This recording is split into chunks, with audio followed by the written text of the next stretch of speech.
morning, students. So welcome to the class. I hope you have finished the chapter number 2 and 3. But now the syllabus sent by Anjali ma'am that day, so like in that the first chapter is also mentioned, so we have to start the first chapter. That is a solid, that will be the solid state. Is it fine, student? Let's start with the solid state. Do you know that what do you mean by the solids? You know that this is one of the form of the matter in which you will see that the strongest intermolecular force of interaction is present. Okay. In case of the liquid, you know that intermolecular force of interaction is quite low. That's why the particles are free to move and they have the tendency to flow. And in case of the gases, the intermolecular force of interaction is very less. It is present, but it is very less. Is it fine? So the particles will be moving freely in the space. Is it fine? So these particles will be having high kinetic energy and they have high tendency to flow. Okay, students. So, but those things we have already discussed in the 11th standard. So come back again in the this part, that is a solid state. You know that if I ask you the definition of the solid state, then what you will say?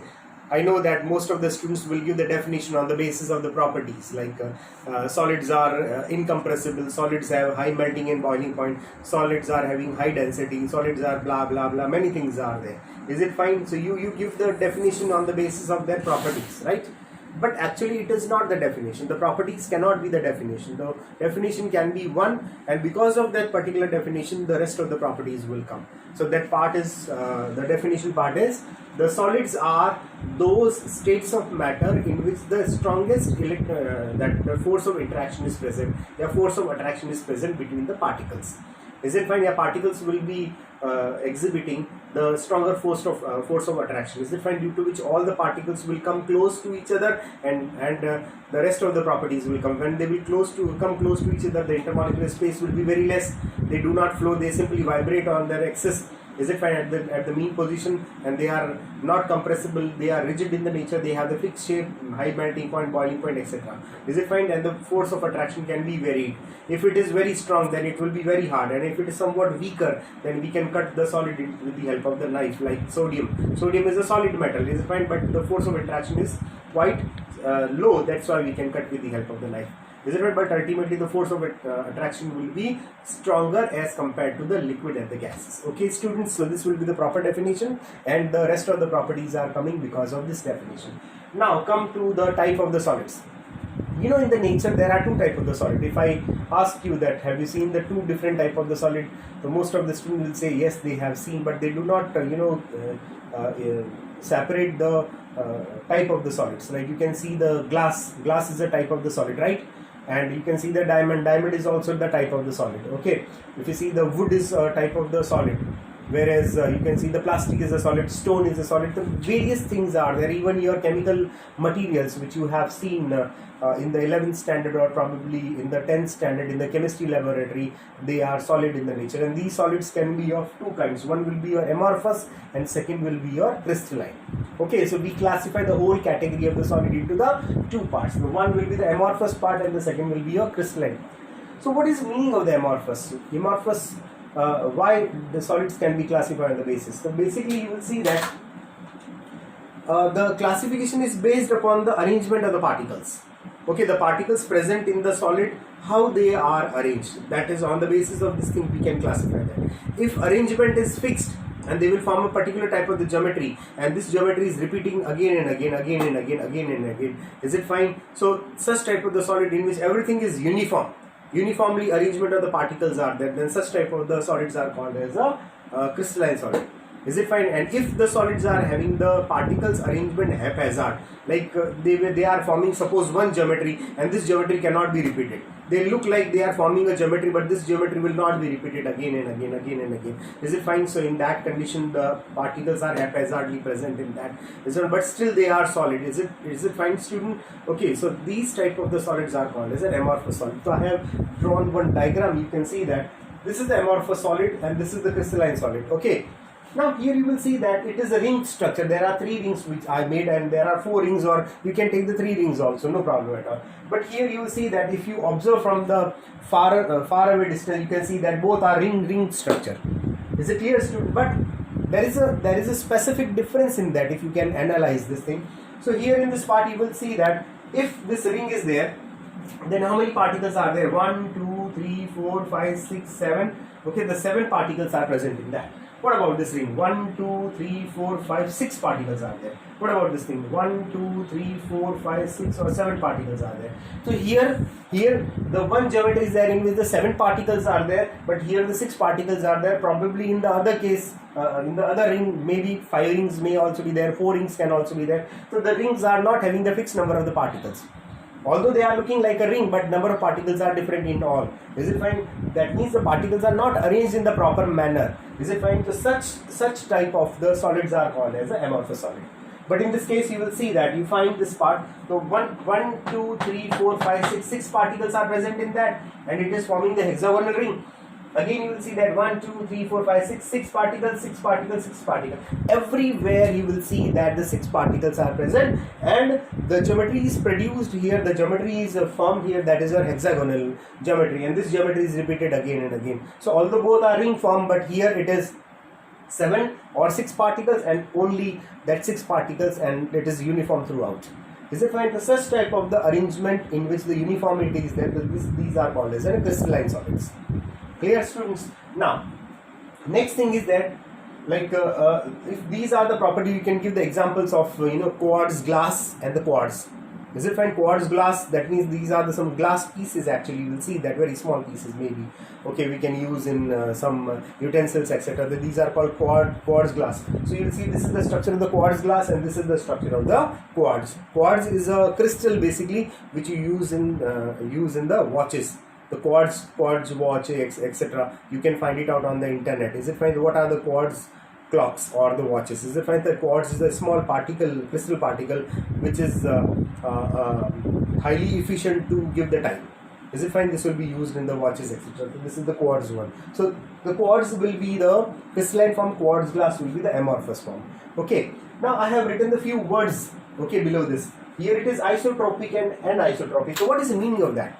You know that if you just apply the force on the amorphous solid, then what happens? It will be broken down into 2 pieces, right? The force is required, it will be very less probably.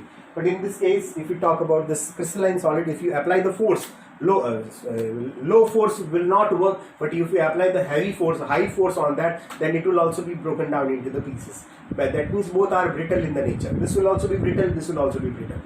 Then in that condition, what is the difference in the breaking down part? You will see that if you apply the force, then it will be broken down into the pieces, but each piece will be having the similar properties. Which similar property? These are the physical property which are similar. Or which properties are there? These are the electrical resistances and the second refractive index. So if the amorphous solid is broken down, then its physical properties will not be changed. Some properties will not be changed. The properties like electrical resistances as well as the refractive index will not be changed. Is it fine? And it will not be broken into the particular pattern. It can be broken down in any condition. Is it fine? Depending upon the less force. Is it fine? Okay, so when it is broken down, then these properties will not be changed. If these properties will not be changed, then such type of the amorphous are called as an isotropic solids. Which are there? Isotropic amorphous solids. I hope you understood this thing. Isomer is similar. Isomer is same. Understood? Uniform. So the properties will be uniform. These 2 properties will be uniform in each piece after broken down. So that means that is why it is called as an isotropic. Okay, beta. So now the next come to the crystalline part. You will see that if it is broken down, if you apply the force, then it will be broken down in the particular pattern. There is a fixed pattern of the breaking down. It's not like that haphazardly it will be broken down like a glass. Is it fine? So it will be broken down into the particular pattern, and if it is broken down into the particular pattern, then its physical properties like electrical resistances and your refractive index will be changed.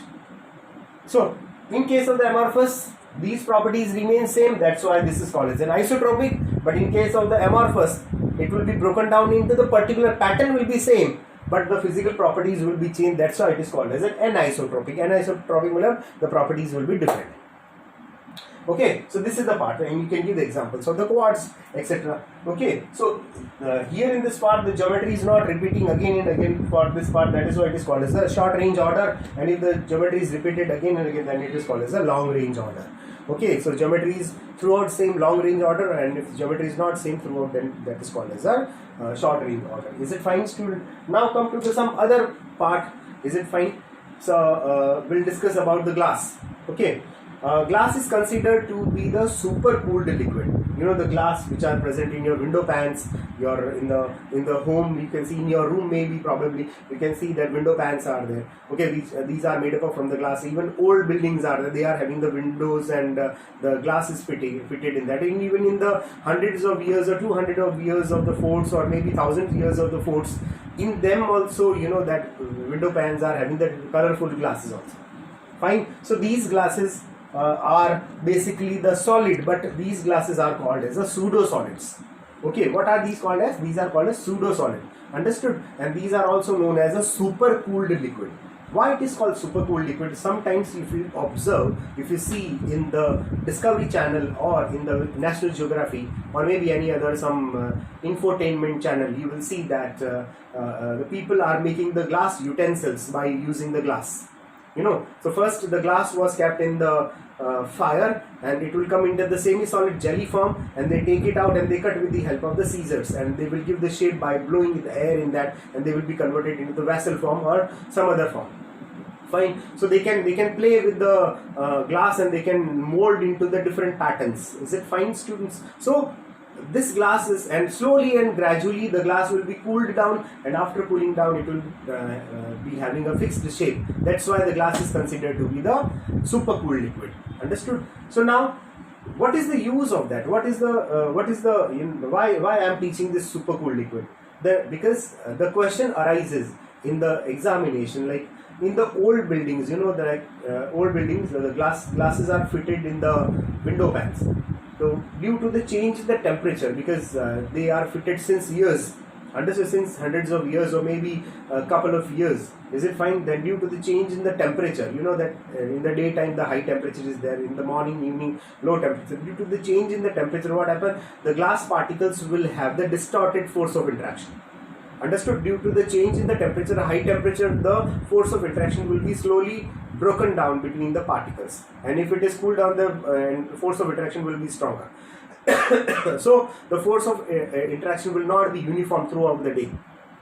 So in the summer when the temperature reaches to the 40 degrees Celsius, 45 or 50 degrees Celsius, then these particles will have the some broken force of interaction, due to which what happens, the particles will float down because of the gravity.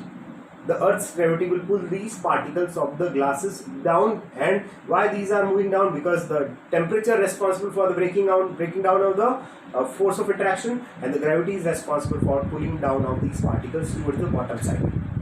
So due to this part, what happened? These particles will get accumulated at the bottom, and they will become thicker from the bottom. The glass panels will be thicker from the bottom. Understood? And they are coming from the top, so the top portion will be thin and the bottom portion will be thick.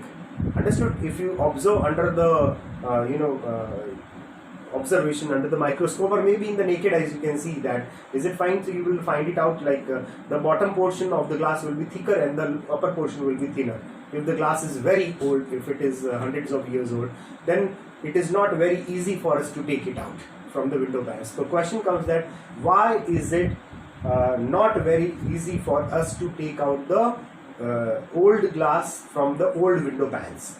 But the reason is that due to the change in the temperature, the force of interaction between the particles will be broken down, and the particles will float down because of the gravity, and they will get accumulated at the bottom, and they will be thicker from the bottom and thinner at the top. Is it fine? So it is not very easy for us to take out the glass from the window pan, because it is thicker and it is fitted properly in the window pan. Understood this thing? That's why it is called as a super cooled liquid.